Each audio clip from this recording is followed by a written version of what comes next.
नमस्कार मंडळी, स्वागत आहे तुमचं आपल्या चॅनल मराठी ब्लॉगर कांचनवर. सर्वात आधी सांगा कसे आहात तुम्ही सगळे. होप तुम्ही सगळे मजेत असाल आणि मी पण मजेत आहे. दिवसाची सुरुवात अशी काही होईल असं स्वप्नातही वाटलं नव्हतं. सकाळी उठताच समोर दिसला मला साप. यार, साप मोठा असो किंवा छोटा असो, भीती तर वाटतेच, तुम्हालाही वाटतच असेल.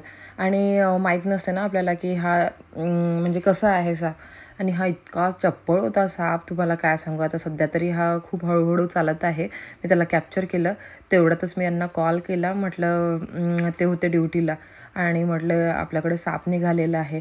आणि त्यांनी मग शेजारच्या दादांचा मुलगा आहे, तो साप पकडतो, त्याला कॉल केला. तो बिचारा झोपेतून उठून आला इथे आणि त्यांनीच तो साप मग पकडला. तो साप पकडण्यात एक्सपर्ट आहे तसा.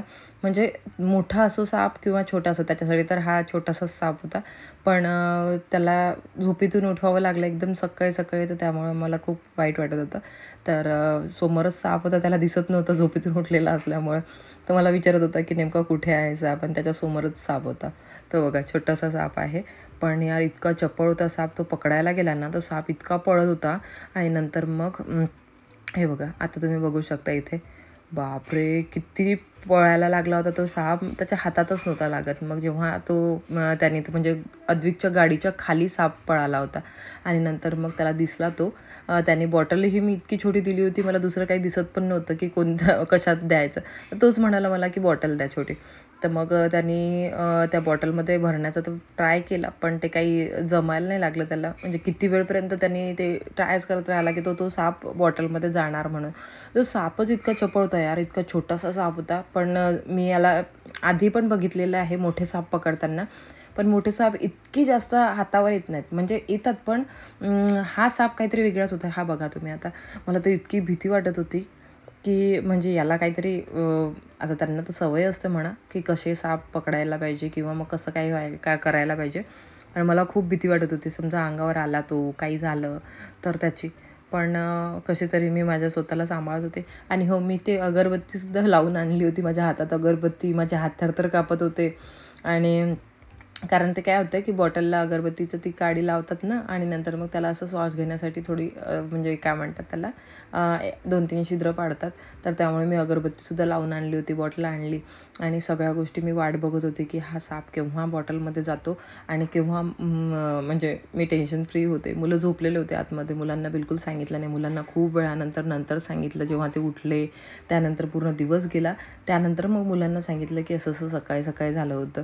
माझ्या हातात तुम्ही ते बघत धुवा अगरबत्तीचं, माझ्या हातात होती ती अगरबत्ती. आणि हो, तुम्हाला पण एक सजेशन देईल, तुमचं जर घर असंच असेल म्हणजे माझ्यासारखं मोकळ्या जागेवर, तर थोडं बघा. कारण चप्पल शूज आपले बाहेर राहतात आणि त्यामध्ये साप वगैरे जाण्याची भीती असते. तर म्हणून मग थोडं चप्पल शूज घालताना तेवढं थोडं, मुलांना पण घालताना, मुलं कशी लगेच घालून बाहेर निघून जातात किंवा मग खेळायला जायचं असलं तर आपण एवढं लक्ष देत नाही, आपण कामात राहतो. तर त्यांना पण सांगून ठेवा, जोपर्यंत शूज वगैरे झटकत नाही किंवा मग चप्पलमध्ये आतमध्ये व्यवस्थित बघत नाही, तोपर्यंत चप्पल शूज घालू नका.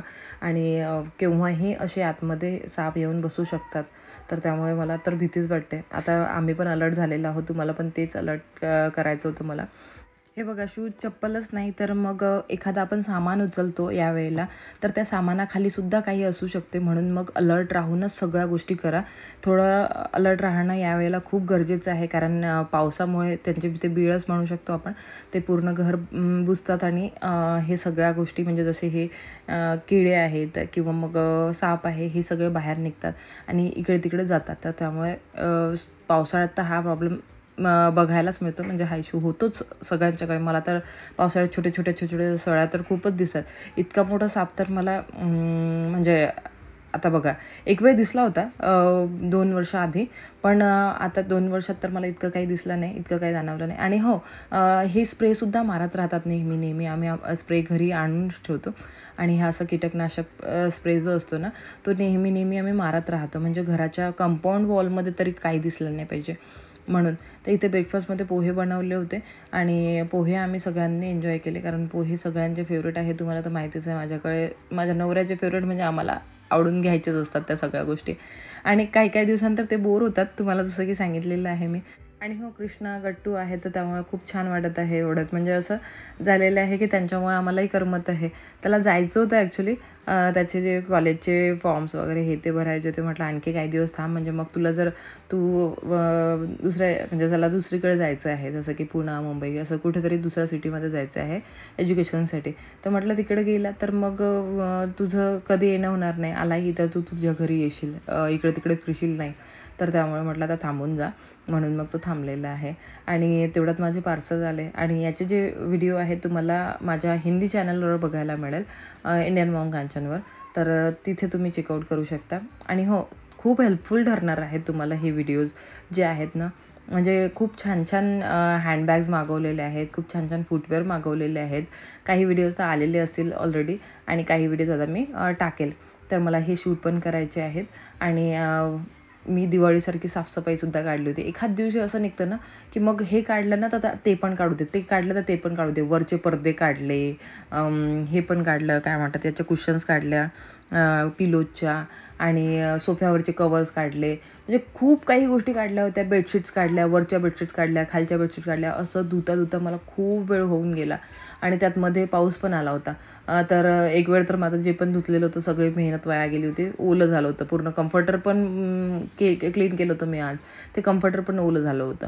तर त्या सगळ्या गोष्टी, आणि नंतर मग ऊन तापली तर मग वाळलं ते सगळं. आता इथे वरचे पडदे काढून आणलेले आहे. आणि मी एक हॅक बघितला होता. पूर्ण पडदे असे एका काडीमध्ये टाका, म्हणजे जे सर्कल आहेत त्याचे ते एका काडीमध्ये टाका, आणि जे खालचं आहे ते तुम्ही मशीनमध्ये टाकू शकता आणि अशी काडी वर ठेवा. तर त्यांनी लवकर क्लीन पण होतील, आणि ह्या ज्या रिंग्स आहेत ह्या रिंग्स खराब पण नाही होतील. आणि मग जे वरवरचं तुम्हाला क्लीन करायचं आहे ना, तर ते तुम्ही हलकंसं हाताने करून घ्या. तर असंच मी केलं आणि खूप लवकर माझे पडदे क्लीन झाले. आणि काही असं टेन्शन पण नाही राहिलं मला की परत मला त्या रिंग्स काढायच्या आहेत, परत लावायच्या आहेत, आणि त्या रिंग्स तुटतील काही, असं टेन्शन पण नाही राहिलं. लवकरच क्लीन झालं ते. तर हा हॅक खूप कामाचा ठरला माझ्यासाठी.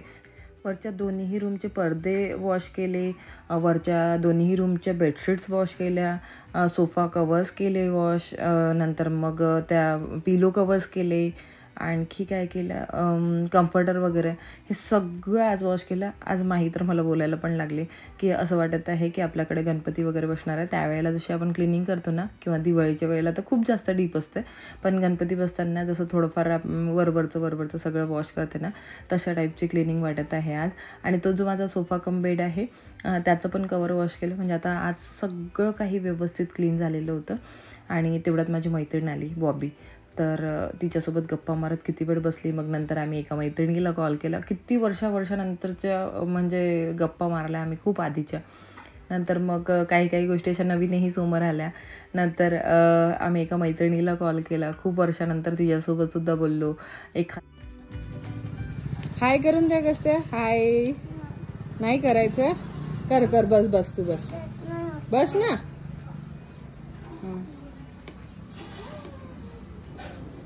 हां छान. खूप वेळ आम्ही सोबत टाईम स्पेंड केल्यानंतर ते निघून गेली. इथे कृष्णाचं काहीतरी वेगळंच आम्हाला दिसत होतं. त्याचं पण लहानपण जिवंत झालेलं होतं. चला मग आता इथेच या ब्लॉगला थांबवते. बाय, टेक केअर आणि लव्ह यू ऑल. चला लाईक आणि शेअर करायला विसरू नका. बाय.